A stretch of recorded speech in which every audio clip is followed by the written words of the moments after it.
ചേട്ടാ, ചേട്ടൻ എന്താ ഇവിടെ ഒറ്റയ്ക്ക് നിൽക്കുന്നേ? ആ നമ്മുടെ ഈ നശ്വരമായ ഭൂമിയിൽ ക്ഷണികമായ ജീവിതത്തിന് വേണ്ടി വന്ന ആൾക്കാരാണ് നമ്മൾ. നമ്മളൊക്കെ ഹിന്ദു വിശ്വാസത്തിൽ ജീവിച്ചിരിക്കുന്നത്. അതാ അങ്ങനെ പറഞ്ഞേ, നെഗറ്റീവ് ആണല്ലോ. ചേട്ടൻ ദൈവത്തിലൊന്നും വിശ്വാസമില്ല? ദൈവത്തിലൊക്കെ വിശ്വാസമുണ്ട്, പക്ഷെ നമുക്ക് പ്രേതത്തിൽ വിശ്വാസമില്ല. ദൈവത്തിൽ വിശ്വാസം ഉണ്ടെങ്കിൽ പ്രേതത്തിലും വിശ്വാസം. ദേ ആ വീഡിയോ ഉണ്ട്, ആ വീട്ടിൽ ഒരാൾ തോന്നി.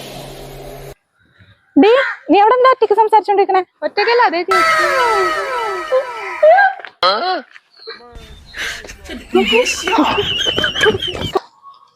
ഏ